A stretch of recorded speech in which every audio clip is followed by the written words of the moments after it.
comment je peux me sentir perdante ou gagnante? Qu'est-ce que je perds? Qu'est-ce que je gagne? C'est quoi le concours, en fait? Ben, le concours, c'est notre manière de faire société. Il y a une femme qui va décrire ça de manière bien meilleure que moi. Elle s'appelle Margaret Thatcher. Elle est première ministre anglaise. Et en 1987, elle va donner une interview pour une revue. Et elle va déclarer, je vous fais la traduction, parce que mon anglais n'est pas super bon.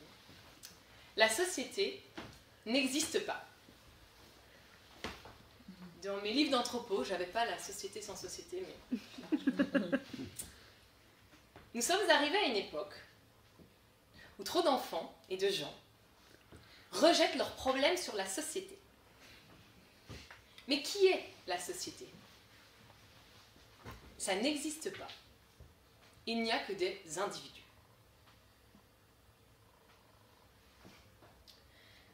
Margaret Thatcher, c'est une femme politique.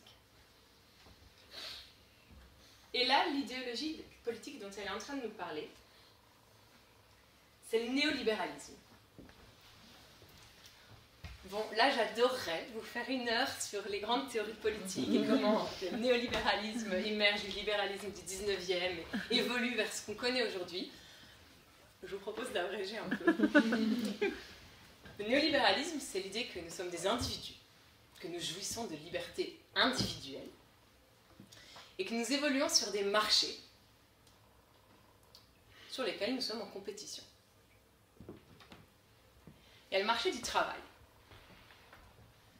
Le marché du travail, c'est une offre, des emplois, et une demande, des gens qui veulent du boulot.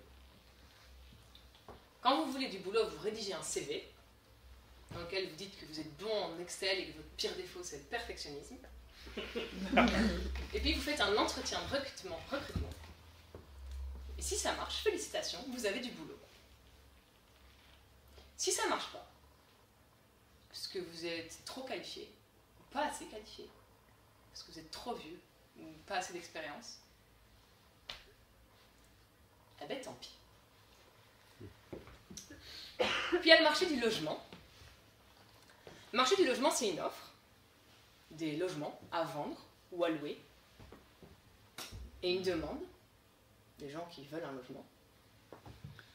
Du coup, vous rédigez un CV, qui est un dossier de probité, dans lequel vous garantissez vos revenus, par exemple, et dans lequel vous dites que votre pire défaut, c'est d'être méticuleux. Et puis, vous candidatez pour obtenir un logement. Si vous l'avez, félicitations, voilà les clés.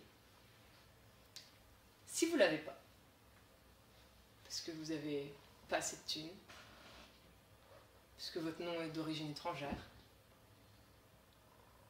ben, tant pis pour vous. Puis il y a le marché de l'amour,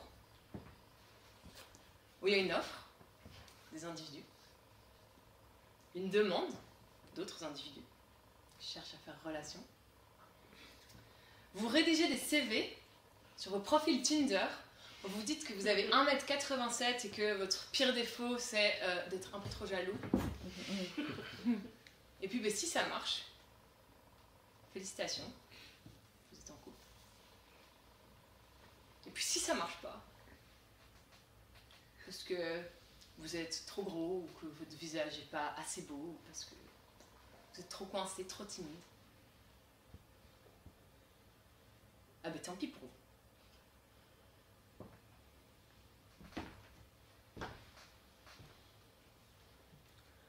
Et si dans cette histoire, vous accumulez les tant pis pour vous, ah ben tant pis pour vous.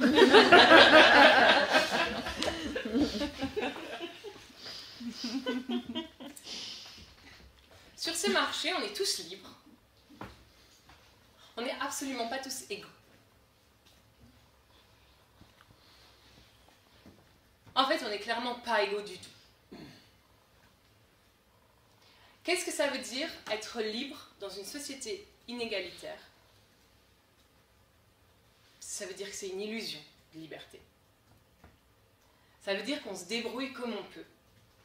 Et moi, je dois dire que je me débrouille parce que dans ma main, il y a des atouts que d'autres n'ont pas. J'ai des diplômes,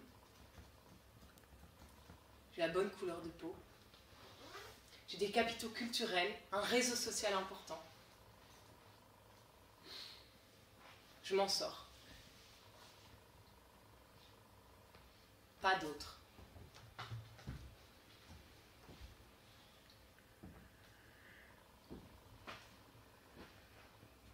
Je m'en sors, mais c'est pas facile. C'est usant.